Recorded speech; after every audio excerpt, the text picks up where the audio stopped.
আসসালামু আলাইকুম ওয়া রাহমাতুল্লাহি ওয়া বারাকাতুহু।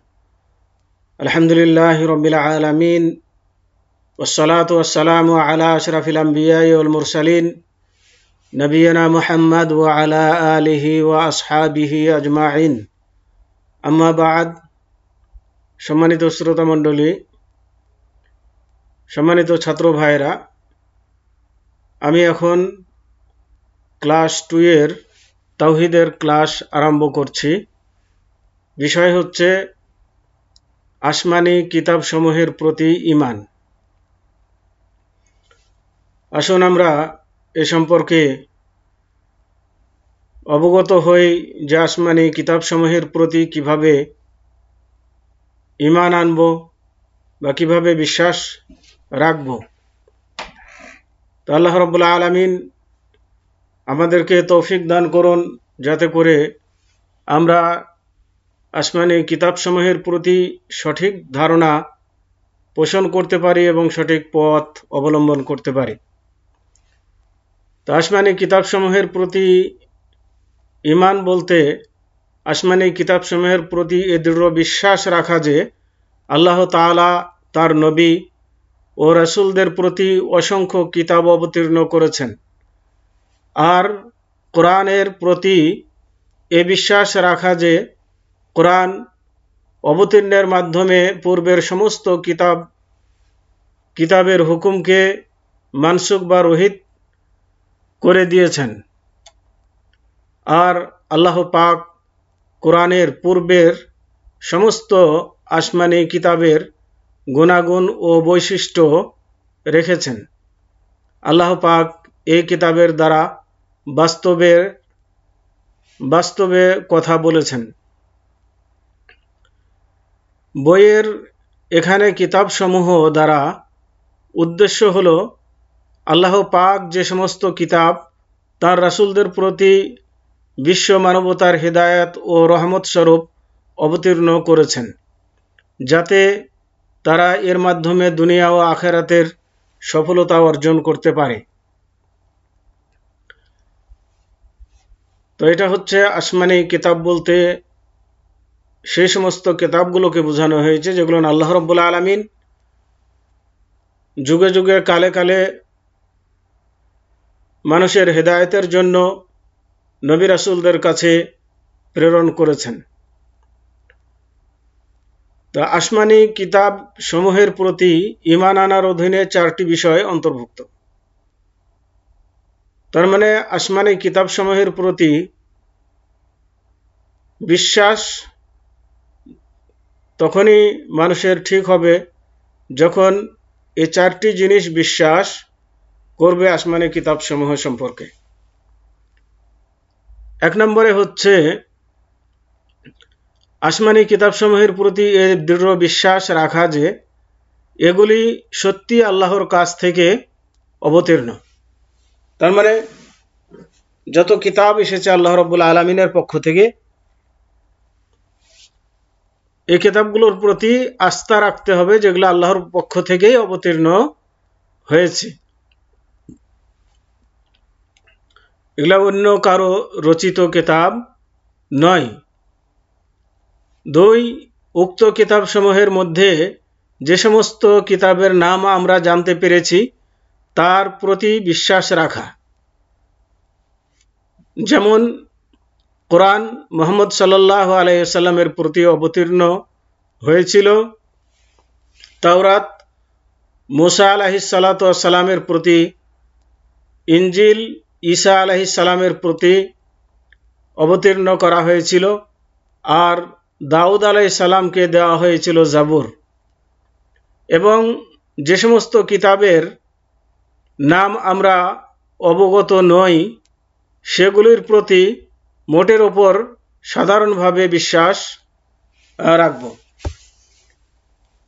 তার মানে আমাদের আল্লাহ রাব্বুল আলামিনের পক্ষ থেকে অনেক কিতাব বা সাহিফা অবতীর্ণ হয়েছে, তার মধ্যে কিছু কিতাবের নাম আল্লাহ রাব্বুল আলামিন উল্লেখ করেছেন এবং সেটি কার প্রতি অবতীর্ণ করা হয়েছে তাও তিনি উল্লেখ করেছেন। তো সেগুলোকে সেভাবে বিশ্বাস করব। যেমন মুহাম্মদ সাল্লাল্লাহু আলাইহি সাল্লামের প্রতি কোরআন অবতীর্ণ করা হয়েছে, মুসা আলাইহিস সালামের প্রতি তাওরাত, এবং ঈসা আলাইহিস সালামের প্রতি ইনজিল, দাউদ আলাইহিস সালামের প্রতি জাবুর, এভাবে আমরা বিশ্বাস করব। আর এছাড়াও আরও কিতাব আছে যেগুলোর নাম উল্লেখ নেই, সেগুলোকে আমরা সাধারণভাবে মেনে নিব যে এছাড়াও আরও আসমানি কিতাব রয়েছে যেগুলো আল্লাহ রাব্বুল আলামিন কিতাবে উল্লেখ করেননি। 3 নম্বর হচ্ছে পূর্ববর্তী কিতাবসমূহে যে সমস্ত সত্য সংবাদ ও তথ্য বর্ণনা করা হয়েছে তা বিশ্বাস করা। যেমন কোরআন সম্পর্কে ওই সমস্ত কিতাবে যে সংবাদ ও তথ্য ছিল, যদি না কোনো পরিবর্তন ও বিকৃত না হয়ে থাকে তাতে বিশ্বাস করা।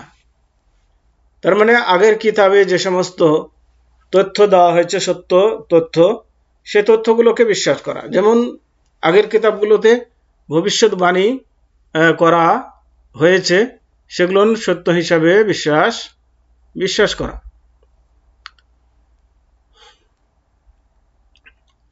4, মানসুখ বা রহিত না হওয়া পর্যন্ত পূর্বের ওই সমস্ত কিতাবের বিধান ও নির্দেশের প্রতি আমল করা, এবং আমরা তার কারণ বুঝি বা না বুঝি উভয় অবস্থায় তার প্রতি সন্তুষ্টির সাথে স্বীকৃতি প্রদান করা।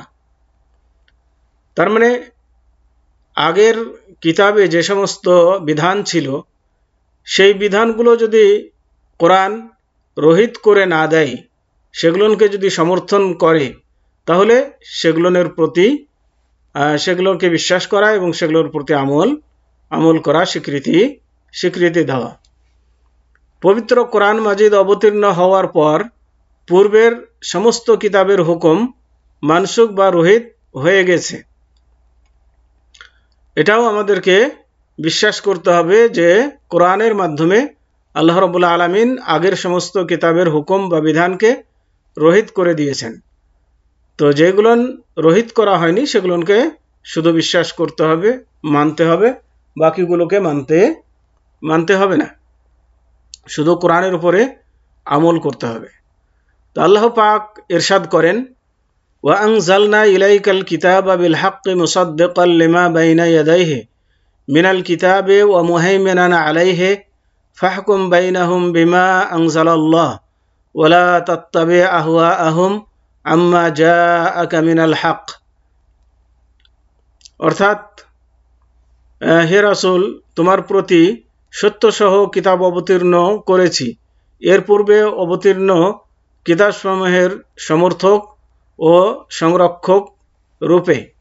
সুতরাং আল্লাহ যা অবতীর্ণ করেছেন তদানুসারে তুমি তাদের বিচার নিষ্পত্তি করিও, এবং যে সত্য তোমার নিকট এসেছে তা ত্যাগ করে তাদের খেয়াল খুশির অনুসরণ করিও না। সূরা আল মাইদা 48 নম্বর আয়াত। তার মানে আল্লাহ তাবারক ওয়া তাআলা এখানে রাসূলকে নির্দেশ দিলেন যে তোমার কাছে যে কিতাব অবতীর্ণ করা হয়েছে সেই কিতাব অনুযায়ী তুমি বিচার ফায়সালা করবে, তাদের খেয়াল খুশি মতো, মানে আগের লোকদের খেয়াল খুশি মোতাবেক তুমি বিচার ফায়সালা করবে না। তাহলে এর দ্বারাতে বোঝা গেল যে কোরআনের যে বিধান নাজিল করা হয়েছে সেই বিধান মানা বা বাস্তবায়ন করা, এটা হচ্ছে প্রযোজ্য।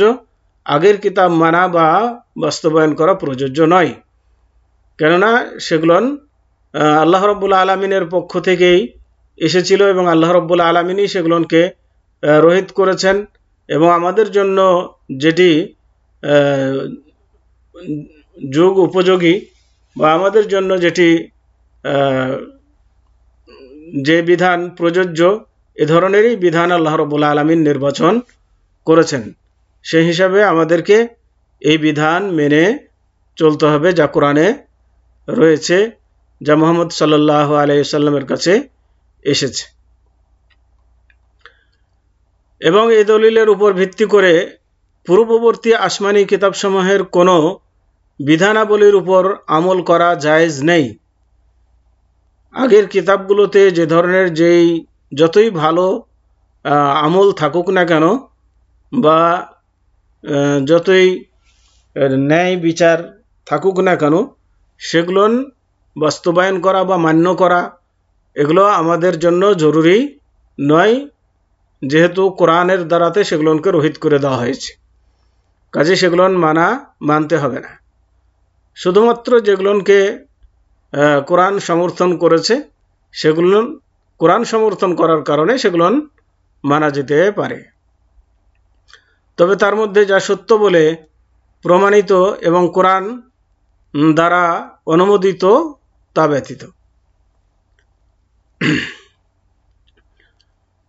এবার আসুন আসমানি কিতাবসমূহের প্রতি ঈমান আনার গৌরবময় ফলাফল কি, মানে আসমানি কিতাবের উপরে যদি আমরা ঈমান আনি তাহলে তার কি ফল পাব, এটা নিচে উল্লেখ করা হলো। 1, এ বিষয়ে অবগত হওয়া যে আল্লাহ পাক তার বান্দার প্রতি অনুগ্রহ করে প্রত্যেক জাতির নিকটে তাদের হিদায়াতের জন্য কিতাব অবতীর্ণ করেছেন।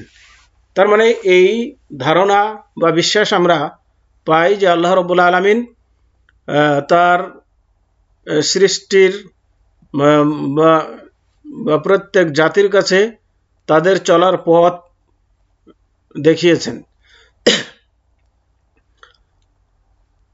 2, এ জ্ঞান অর্জন করা যে আল্লাহর হিকমত ও প্রজ্ঞা দ্বারা তার শরীয়তে প্রত্যেক জাতির জন্য হেদায়েতের জন্য যা উপযুক্ত সেভাবে কিতাব অবতীর্ণ করেছেন।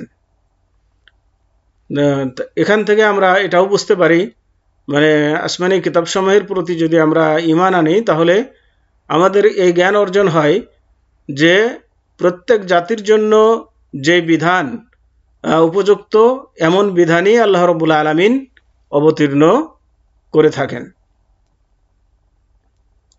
যেমন আল্লাহ পাক ইরশাদ করেন, লিকুল্লিন জাআলনা মিনকুম শিরআতাও ওয়া মিনহাজা, অর্থাৎ তোমাদের প্রত্যেকের জন্য আইন ও স্পষ্ট পথ নির্ধারণ করেছি।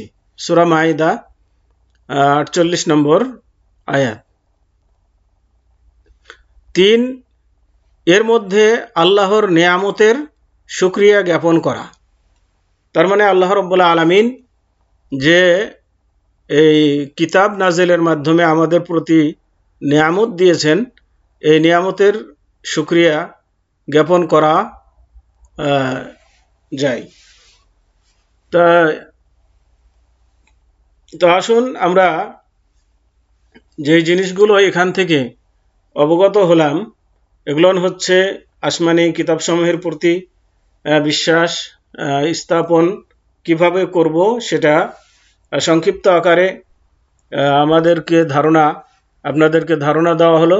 এভাবে আমরা আসমানি কিতাবসমূহের উপরে বিশ্বাস রাখতে পারি এবং আসমানি কিতাবসমূহের উপরে বিশ্বাস রাখলে যে কিছু গৌরবময় ফলাফল অর্জন হয় সেটাও উল্লেখ করা হলো।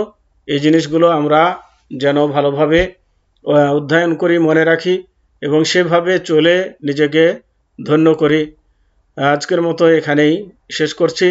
ওয়া আখির দাওয়ানা আনিল হামদুলিল্লাহি রাব্বিল আলামিন ওয়া সাল্লাল্লাহু আলা নাবিয়িনা মুহাম্মদ ওয়া আলা আলিহি ওয়া আসহাবিহি ওয়া বারিক ওয়া সাল্লিম। আসসালামু আলাইকুম ওয়া রাহমাতুল্লাহি ওয়া বারাকাতুহু।